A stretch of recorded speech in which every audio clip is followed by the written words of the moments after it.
Las estructuras y funciones del sistema nervioso. El caso elegido para llevar a cabo el análisis sobre las estructuras y funciones que tiene el cerebro y el sistema nervioso es el caso que experimentó el filósofo Sócrates. Sócrates es considerado uno de los filósofos más importantes de la historia y uno de los fundadores de la filosofía occidental. Sócrates se cuestionaba por los valores morales de su época, el establecimiento del orden social y de paso cuestionaba a las grandes personalidades que tenían ya alguna fama de sabios y virtuosos. Para iniciar con este análisis, podemos empezar explorando la corteza prefrontal que se encuentra exactamente encima del lóbulo frontal y que, como vimos en clases anteriores, es una estructura fundamentalmente humana, por lo que es evolutivamente más reciente, pues evolucionó junto al ser humano a medida que éste también lo hacía. Por esto mismo es la estructura que más nos distingue como seres humanos, pues está vinculada directamente a nuestra capacidad de razonamiento, al procesamiento de ideas y a la construcción de pensamiento abstracto. Incluso, gracias a esta estructura, formamos nuestra personalidad y sus diversas características psicológicas, posibilitando la formación de nuestros pensamientos y la elaboración de nuestras ideas e ideologías. Esto es importante destacarlo, pues en el caso de Sócrates fue esta estructura la que le permitió generar sus propios pensamientos y cuestionamientos, los mismos que en su momento le involucraron en situaciones complicadas por sus ideas antes de ser enjuiciado. Por otro lado, luego de haber generado y procesado estos pensamientos, Sócrates se vio motivado por estos mismos y por las respuestas de su entorno. Por ello debemos tener en cuenta otro concepto, la motivación. Este como un proceso cognitivo importante, generado esta vez por la corteza orbitofrontal, ubicada en la región baja del lóbulo frontal, inmediatamente detrás y sobre los huesos orbitales de nuestros ojos, de allí su nombre. Esta zona nos permite tomar decisiones en base a nuestras interacciones conductuales, es decir, se encuentra asociada a nuestro comportamiento en relación con los conceptos de recompensa-castigo, por lo que Sócrates, al realizar sus procesos de pensamiento y al encontrar satisfacción intelectual, al indagar y reflexionar filosóficamente, sintió la motivación y de esta el impulso de continuar sus diálogos y enseñanzas, y con ellos su búsqueda filosófica. Además de ello, toda la zona del lóbulo frontal permite que podamos realizar tareas como la resolución de problemas y conflictos lógicos, y en este caso preguntas y cuestionamientos, pues nuestro cerebro trata de comprender y encontrar sentido cuando algo carece de lógica. De esta forma, Sócrates desarrolló el método socrático, también denominado mayéutica, que es una forma de análisis crítico y reflexivo de ideas y conceptos, basado en el diálogo y en la formulación de preguntas y respuestas, para así, por medio de estas, llegar a una comprensión más profunda de determinados temas. Respecto a lo anterior, también se ve involucrado en el desarrollo de preguntas, cuestionamientos y dudas el giro o surco frontal inferior. Este se halla en el lóbulo frontal y constituye una de sus tres partes principales. El surco frontal inferior tiene gran incidencia en la capacidad atencional y lingüística. También se encarga de las denominadas funciones ejecutivas, que se refiere a habilidades cognitivas como organizar el pensamiento, planificarlo, tomar decisiones, etc. Además, este surco y su interacción con otras regiones realizan procesos cognitivos superiores. Debido a toda esta generación de pensamientos y filosofías por parte de Sócrates, este fue criticado y juzgado hasta el punto de ser acusado en un tribunal, específicamente por corromper a la juventud, pero además por sembrar dudas y cuestionar las normas sociales. Este último punto es importante, pues aquí de nuevo toma gran importancia el giro frontal inferior, pues este, además de lo que ya hemos mencionado anteriormente, también se encarga de las funciones inhibitorias, es decir, la inhibición de nuestra conducta como respuesta frente a estímulos externos. Así pues, esta parte inferior de nuestro lóbulo frontal permite la adecuación de nuestro comportamiento frente a las normas sociales establecidas.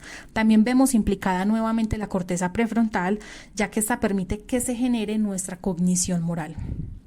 Debido a todo esto, Sócrates es juzgado y declarado culpable, pero además es sentenciado a pena de muerte. Sin embargo, aunque Sócrates pudo haber eludido la condena aceptando su culpabilidad y retractándose de sus afirmaciones, este prefirió no hacerlo y decidió atacar su sentencia y asumir su muerte. Respecto a estos eventos, debemos destacar, en primer lugar, señalar la importante función que es la toma de decisiones. En este sentido, vuelve a cobrar importancia la corteza prefrontal, ya que es la encargada del razonamiento, y dentro de esta la corteza orbitofrontal, que es la encargada de la toma de decisiones. También se ve involucrada la corteza cingulada anterior, que es quien resuelve los conflictos o problemas, contrarrestando las reacciones de la amígdala, o sea, las reacciones emocionales que quizás el filósofo experimentó en ese momento. Además, las conexiones entre la corteza orbitofrontal y las estructuras límbicas están relacionadas con los sistemas de recompensa y las decisiones de origen emocional, por lo que tienen que ver con la toma de decisiones. Teniendo en cuenta entonces las estructuras implicadas en la decisión de Sócrates de aceptar su condena, este recibe su sentencia y es envenenado con la cicuta, método que era empleado para ejecutar la sentencia de la pena de muerte en esa época. Aunque según la tradición histórica Sócrates aceptó con serenidad su condena, enfrentarse a la propia muerte es una situación que para cualquier ser vivo representa no solo una situación de estrés extremo, sino además para nuestro cerebro una situación de amenaza. Ante estas situaciones, las principales estructuras de acción del sistema límbico son la amígdala, el hipocampo, la hipófisis, el tálamo y los ganglios basales. La amígdala sería la principal estructura en reaccionar, pues sus respuestas se enfocan en respuestas emocionales y en respuestas de autoconservación, ya que juegan un papel crucial en la detención de amenazas. En primer lugar, entonces, esta estructura habría generado una intensa respuesta emocional, en la que probablemente Sócrates experimentó extremos niveles de estrés y de ansiedad por su situación. Además, teniendo en cuenta que durante el juicio de Sócrates se encontraban personalidades cercanas al filósofo, tales como sus amigos, sus discípulos, etc., por lo que pudo ser un momento demasiado emocional y sensible. Por otra parte, y respecto a las respuestas de autoconservación, la amígdala intentaría generar respuestas de huida, intentando alejar al organismo de cualquier posible amenaza. El hipocampo está asociado a la memoria de acontecimientos y hechos y también el aprendizaje. Quizás se pudo haber activado para traer a la mente recuerdos emotivos sobre sus experiencias pasadas. Quizás memorias y aprendizajes significativos estuvieron presentes para consolidar su decisión respecto a sus reflexiones y convicciones. La hipófisis es la estructura más importante del sistema endocrino y del sistema nervioso.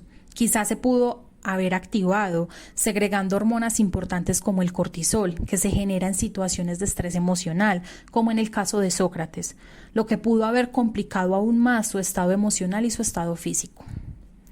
El tálamo probablemente se encargó de recibir, procesar y filtrar la información de la situación a la que estaba expuesta Sócrates para enviarla a la corteza cerebral, además de contribuir en la percepción y luego en la transmisión de estímulos y de información sensorial. Los ganglios basales son los responsables de la coordinación motora y de las funciones cognitivas, que participaron probablemente en las expresiones físicas de las emociones del momento, manifestando y expresando a través del movimiento las emociones del filósofo. Al consumir la cicuta, los síntomas que quizás pudo haber experimentado el filósofo fueron sequedad en la boca, aceleración del ritmo cardíaco, temblores, sudoración, debilidad muscular, etc. Todos estos síntomas los pudo haber percibido gracias a su lóbulo parietal, pues este gestiona la información somatosensorial, es decir, es el encargado de las funciones primordiales en la percepción de las sensaciones del propio cuerpo. Por otra parte, gracias a las funciones del tallo encefálico, Sócrates pudo estar consciente de lo que ocurría a su alrededor. Sin embargo, aunque el tallo encefálico y sus núcleos también se encargan de la actividad cardíaca y de la respiración, estos no lograron estabilizar sus funciones debido a la intoxicación por cicuta. Podemos también tener en cuenta el lóbulo de la ínsula, el cual regula las sensaciones y percepciones de desagrado. Esto tanto respecto al malestar fisiológico que pudo haber sentido el filósofo, pero también respecto a su propia situación. Además, gracias a este lóbulo es posible lograr la convergencia entre el mundo externo y el mundo interno. Sócrates pudo haber tenido una percepción tanto de la realidad y del mundo que le rodeaba, convergiendo con la percepción de su propio cuerpo, aunque lamentablemente esta percepción pudo haber sido no solo desagradable, sino también desesperante y cruel. En el caso personal, el estrés es uno de los principales problemas que he tenido en mi vida. Durante la época de exámenes finales de la universidad y siendo estos simultáneos con ciertas situaciones familiares, laborales y de salud, sin preverlo, experimenté una crisis de estrés extrema en la cual me desmayé 4 veces de seguido el mismo día, en la cual mi hipotálamo empezó a liberar la hormona liberadora de corticotropina. Esta es la encargada de estimular la hipófisis o también denominada glándula pituitaria, para que ésta produzca adrenocorticotropa, que se encarga de activar las glándulas suprarrenales para que se libere el cortisol y la adrenalina. Cada una de estas tiene una función especial, ya que prepara mi cuerpo para situaciones de peligro y amenaza. 2 estructuras que se vieron involucradas pudieron haber sido el hipotálamo, que es el encargado de regular el pulso, la presión sanguínea, la respiración y la activación fisiológica como respuesta a circunstancias emocionales. Es el encargado de liberar la hormona liberadora de corticotropina. La hipófisis es la encargada de secretar hormonas y liberarlas al torrente sanguíneo. Además, es estimulada por el hipotálamo. Una vez que el hipotálamo libera la hormona liberadora de corticotropina, esta estimula a la hipófisis para que produzca adrenocorticotropa, para que luego esta estimule las glándulas suprarrenales y produzcan los neurotransmisores encargados de gestionar el estrés, el cortisol y la adrenalina. El cortisol se encarga de aumentar la glucosa, es decir, los azúcares en torrente sanguíneo, para aumentar la disponibilidad de energía en mis tejidos, órganos principales, incluyendo el cerebro y el corazón.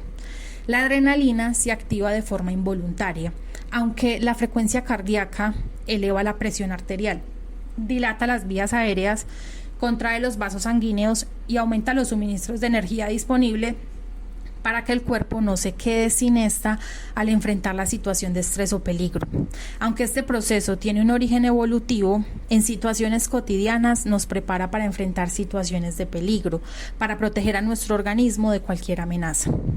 Por eso es importante no dejar acumular el estrés y tratarlo a tiempo para no provocar efectos negativos en nuestro organismo.